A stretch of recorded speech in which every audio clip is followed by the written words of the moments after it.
Hi, my name is Malika. I'm calling from Raleigh, North Carolina. And I basically want to talk, this is my first time calling. I am currently a trans teenager. I'm 19. And I wanted to talk, the impetus is that I heard some people, I'll just use initials AK and BB, talking about the same thing you heard in 2016, that the left was obsessed with quote unquote boutique issues like pronouns and bathrooms, and that's why Hillary lost. But we're seeing the same kind of talking points come where they're saying, why aren't we talking about economic concerns and material concerns as juxtaposed to cultural issues like trans issues and abortion, etc. And basically, I wanted to say that as a trans teenager, one, we're not really being listened to. Every coverage of trans people that goes to like on mainstream media, etc., the only coverage that actually features the voices of trans kids, like the one thing that comes to mind is actually the Fox News story where they covered that family from California, I believe. And every time you see CNN talk about Dylan Mulvaney and all of these topics, and there's not a single trans person ever on any of these panels. And so the actual concerns of trans people, I'm concerned. We have an election coming up in 2024 where we have a fire and brimstone preacher, Mark Robinson, and I'm concerned that my access to healthcare will be banned because they're proposing like under 21 or something. Of course. That healthcare will be. That's happening in other states for adults. They're trying to ban. I forget exactly which state it is. Bradley, maybe you could look that up. But like, which was it? Florida that restricted gender affirming care for adults too. It was Florida. It was Florida that like said that nurse practitioners could not issue care. And so since when is healthcare a boutique issue, first of all? And also, like the response from like the Democrats and mainstream media has been like, oh, well, like just let trans kids deal with it in accordance with their parents. And at least from my experience, trans kids want a lot of this care regardless of whether they have an accepting home, because I am also Black, and so my home hasn't always been the most accepting for trans healthcare. I had to go back into the closet, and there are people currently trying to out trans students, and so all of these things have such direct impact on like my life, and I feel like there is no space anywhere for any trans kid who has actually gone through the experience of living in trans healthcare to actually talk about the issues facing us in a way that talks about homelessness.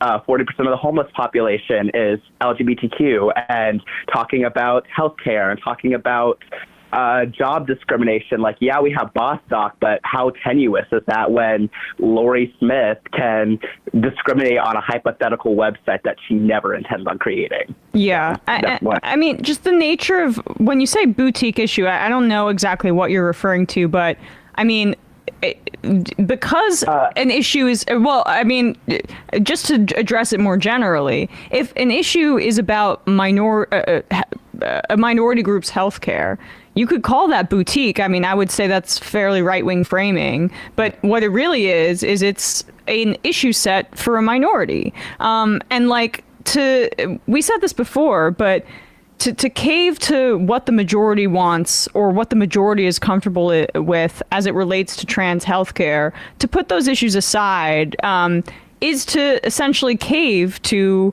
a majoritarian impulse, which puts issues that are specific to a minority group to the side as boutique and says, well, we're not going to address that really in general. But that's the very nature of an issue that's about minorities, which trans people are a minority in this country. I would reframe it and turn it back on those people, though, because The actual like cultural BS is that people shouldn't get distracted on is things like birthing person, and the material things that people should keep their eye on includes abortion care and includes trans care, because those are just a subset of health care. And what are we after? Universal health care.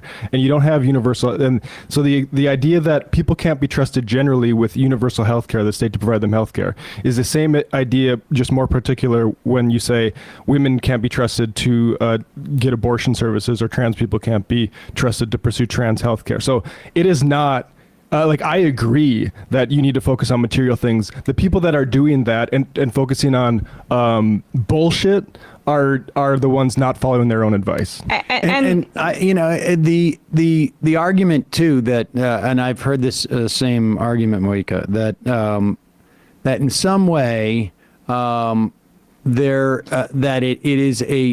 it is inhibiting the ability of Democrats to achieve reforms that would provide material benefit for people, to be sidetracked by this.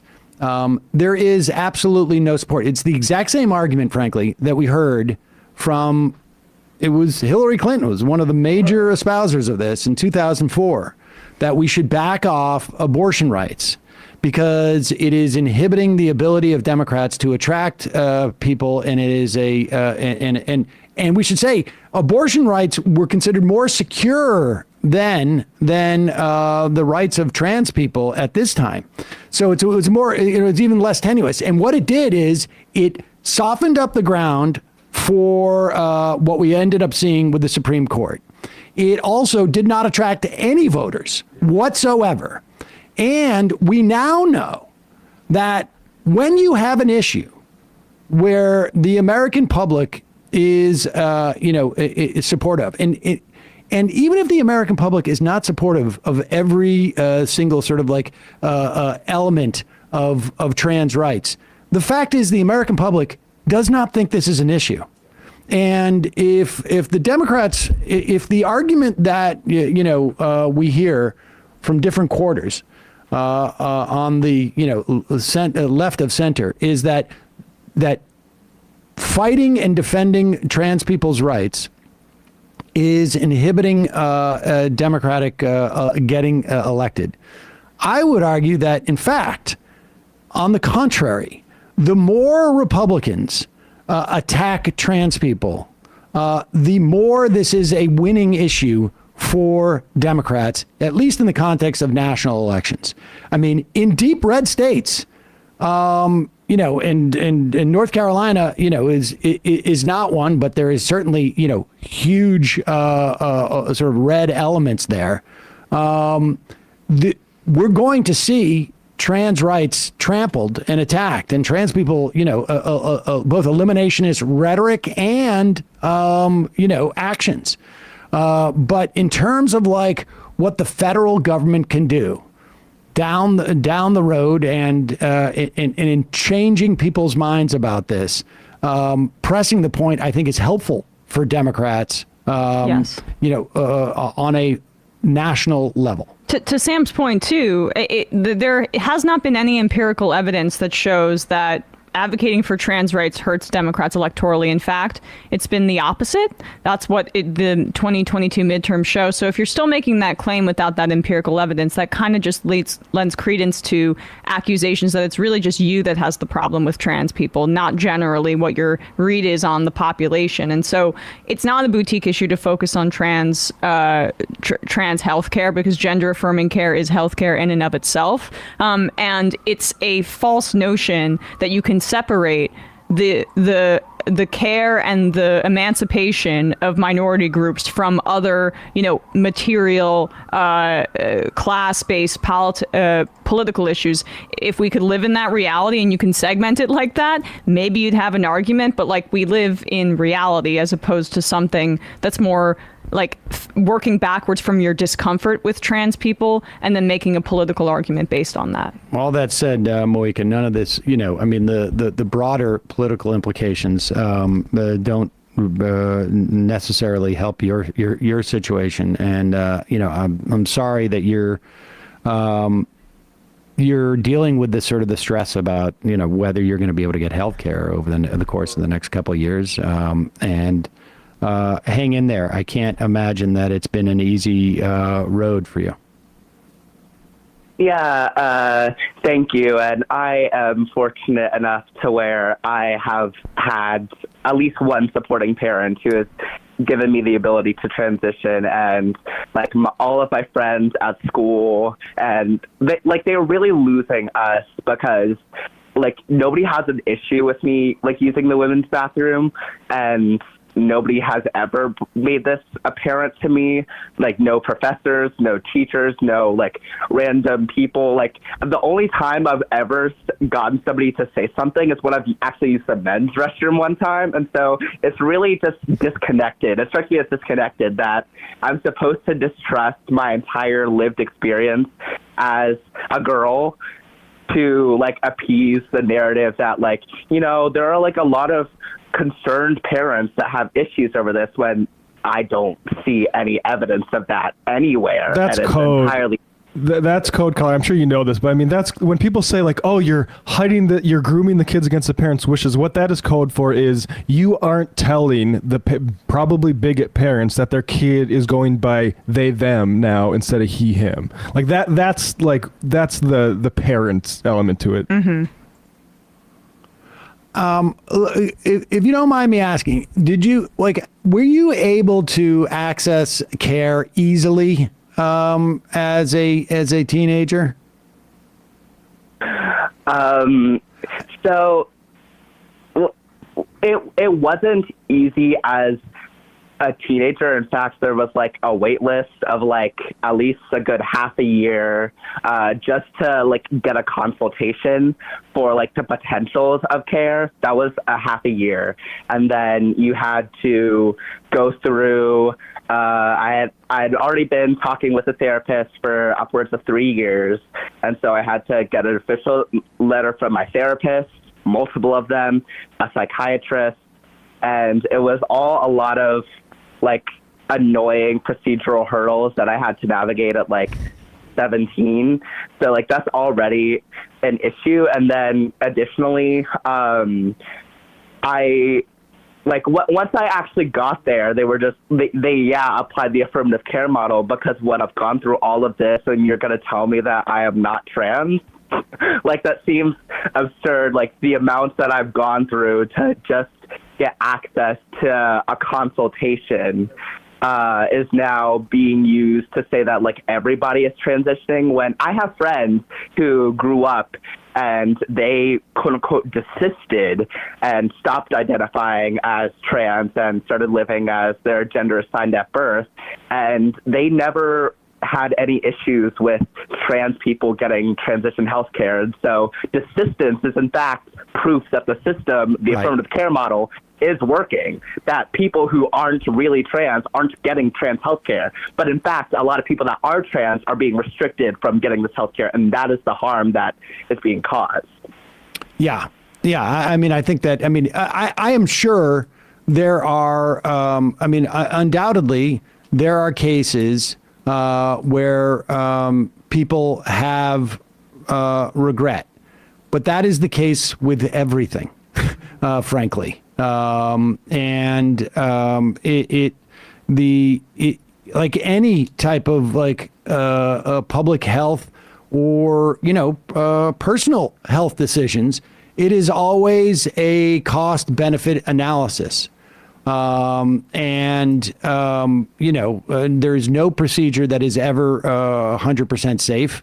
And there is, and you could apply that to, individuals as well, insofar as like, the cost associated with making it impossible, for,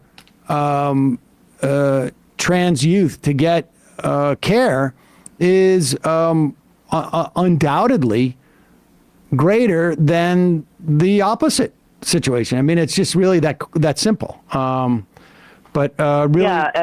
Go ahead. Last thing is just that I want to take the moment to say that, like, yes, like the whole trans healthcare saved my life. It's not like it's not a fiction. Like, trans healthcare very materially has benefited me and everybody I know to have received healthcare.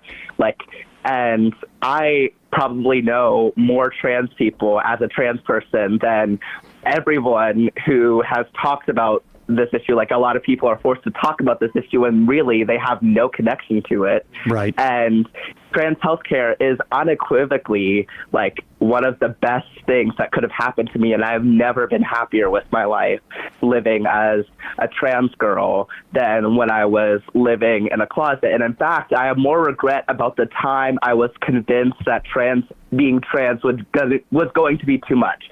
There was a time where I thought that being trans wasn't worth it, and those are the times that I have regretted not living in my truth sooner. And so to anybody else out there, I just want you to know that it is always worth it to live as your trans self if you happen to be trans, or live as whoever you are. And the fact that that message is so seemingly polarizing in online spaces, not really in real life, but in online spaces, it's just mind-boggling to me. Well, I appreciate your calling in, and I'm glad that you're doing well, at least in the context of, like, you know, the decisions you've made and being able to live your life in a way that makes you happy. And hang in there. It may get rougher in the short term, but you know, I think ultimately we're going to get back to a place where the type of hate and obstacles that are being put in the way of particularly trans youth, but trans people broadly, I think is going to go away. So, but hang in there. Really admire your perseverance and your attitude towards this. Yeah, thank you. Thank you. Keep doing the great. All right, bye-bye.